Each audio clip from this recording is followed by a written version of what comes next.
We have emotional pain and heartache that we deal with, relationship conflicts and strife that we wrestle with. We have the absence of things, like the absence of financial provisions or the absence of relationships, the absence of possessions. We have those things like that we lack. And so we live in a world in which we experience a lot of pain and suffering. And we've been asking over the last few weeks, what do we do about that? How do we make that not be so bad? And the first part of the journey, which is always the most painful, so we're deciding we're going to try to help figure out how to resolve pain, and by doing that, we introduce more pain. Now, that doesn't make any sense, but it works, actually.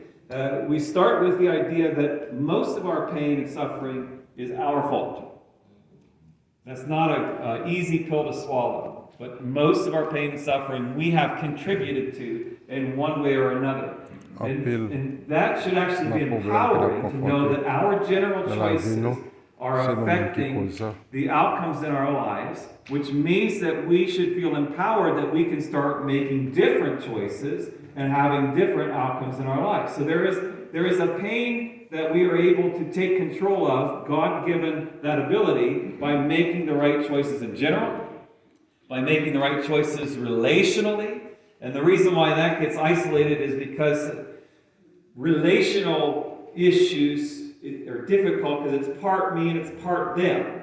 That's the problem. And it's hard to know the exact ratio. Usually we just assume it's 90 them and maybe 10% me, And we have to stop, and especially if the person started, like all of us are adults here. I'm sure we never say things like, well, they started it. That's a very childish thing to say, I guess. But I think that we say that sometimes. Well, they started it. And we think, well, that puts us off the hook. But no, we can respond and react in a way that makes the problem linger and last longer, or intensifies the problem and makes it worse. So relationally, there are still choices that we have to navigate and choices we have to make to alleviate the pain and suffering. Then we discussed about how part of the reason why we're suffering is because the church is not collaborating well enough to achieve the mission that God has given it, because part of the mission the church has is to alleviate the pain and suffering that's in the world. And when we don't collaborate together, it doesn't function that way. Now, that's a little less in our control because we're one person amongst many people that are a part of the body of Christ. But we can easily just say, well, nobody else is doing it, so neither will I. And then we end up also being a part of the reason why we're experiencing pain and suffering. So to stop some of that, wouldn't you like to get rid of some of the pain and suffering in your life? So the starting point is to recognize what parts am I contributing to and make the necessary changes. But sometimes we do all the stuff, and maybe you're feeling that this morning. I'm doing all the right things. I got everything in place, and it's still a mess. Everything's still falling apart, even though I'm doing everything right. Now, when I say that out of my mouth, it kind of sounds funny, the idea that we could ever be doing everything right, by the way. But let's just say, hypothetically, we are doing most things right, and we're getting things together, and we're still in the midst of the storm. We're still in our trials. We're still suffering. Well, now what do? We can't get rid of it. What do we do with it? Well, Jesus did tell us that in this world you will have trouble or tribulation or sorrow, depending on your translation. He said it was going to be bad for us in this life. There's problems in this world. That's a part of the valley of decision, remember? We live in a world that we're making choices, other people are making choices, and we're suffering the ramifications of that. So Jesus said we would have those things, but he also said that he would give us peace. So how do we get into a space in which our circumstances are still not what we would like them to be, and have all the assurance and all the peace and all the joy of the Lord despite being in those negative circumstances? Well, that's quite a difficult exercise to figure out, isn't it?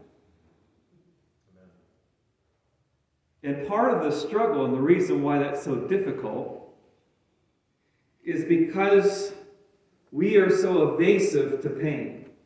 In fact, I think that we work harder to eliminate our discomforts more than we try to introduce pleasure into our lives. We want pleasure, we want fun, and we want different things. But think about this for a moment. When we're lacking pleasure, we're not always just really, really passionately focused and trying to fix the problem that we don't have whatever amount of pleasure that we're wanting. But when we're hurting, we're doing everything we can to try to get rid of the pain because we are intensely averse to suffering and to pain. And part of the reason and part of the fix to this is to realize that there are actually positive elements to suffering. Now that sounds odd to think of that, but there's actually good in suffering. There might be a lot of bad in suffering, but there is good in suffering. And we actually experience this in a number of different ways, okay? If you've ever had a day that the entire day you haven't eaten anything, or maybe for whatever reason you've been traveling or working long shifts and you went a couple of days without eating anything. Have you ever had that before? A long period of time where you're not eating anything? And then when you get the chance to go and get that burger that usually is just okay, tastes amazing. It's so delicious. And why is it so delicious? Because of the pain and suffering. Because I went without for a while, it intensified the pleasure in that experience. The same is true on a really hot, steamy day in which you're dripping with sweat and you're just feeling miserable. I remember when I was living in Missouri that there's an odd thing that happens in Missouri. And that is when it gets windy. See, here when it gets windy, it's usually a relief when it's hot, right? Because you've got a cool breeze, blows off some of that heat. Well, in Missouri, they have what's called hot wind, where when it blows, it feels like you opened an oven and a bunch of hot air blew in your face. And so there's no relief in that.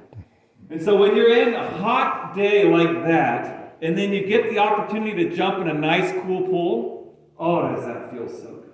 It feels better than the usual times that we go in the pool. And why is it that it feels so much better? Because of the suffering. Suffering you think about when you have a loved one that is away for a while, and then they come back. Or maybe you have relatives. I don't know if you've ever had relatives move out of town, and then after years they move back into town. And there is something sweet about them being back that is more sweet than before they left. Because pain intensifies pleasure. Or if you've ever had someone get a health diagnosis and you realize that the potential here is that I'm going to lose them. They're going to die. And so you wrestle through all the emotions of the reality of the possibility of losing this person that you care about so much, only to after some time and the testing and the diagnosing and all of that stuff happens to figure out that the version of it that they have, they are not going to die. And it's as if you got them back from the dead. And all of a sudden you feel so grateful for the relationship that you have in that person, where before the pain and suffering, that we did not have that much gratitude for them. Because pain and suffering intensifies pleasure. And if we understand and are able to see the good in pain and suffering, we might be able to feel a little bit more at peace when we're in the midst of suffering. Another thing that pain does is, we get aches and pains in our bodies, and some of us are the types that we get ache and pain in our body, and we think, someone said I should see a doctor about this, I'm not going to do that. We're going to avoid the doctor, we don't want to find out what it is. And some of us, the slightest bit of physical discomfort, and we're calling the doctor, setting up an appointment. We're going to resolve this right now. I don't know what this is. I stubbed my toe and it hurts a little bit. I'm seeing the doctor, getting this resolved. And hopefully for some of us there's a happy medium in there. But I think in that physical experience we've come to realize that much of our physical pain is to tell us, hey, there's a problem here, and this problem needs to be dealt with or it's going to become a bigger problem. And so the body decides, I'm going to send pain signals to your brain to tell you this hurts, so you'll do something about it. And I don't know about you guys, but for some reason it takes us hurting for us to move and do anything, right? Okay? Like one day we look in the mirror and we look and realize, I look horrible. And it hurts to see that. And so we decide, I need to do something about this. Why? Because this hurts too much to keep looking at that. Okay? Relationships, we see that they start to sour and we start to experience different complications with the relationship. And it hurts. And when it hurts enough, we start to do something about the relationship. We tend not to start to get productive and making things better when everything feels good. We need, for whatever reason, to suffer in order for us to start to do the things that need to happen in our lives. And so think about that when we are perhaps right now in the midst of whatever form or version of pain and suffering. And remember that not all pain and suffering is a bad thing.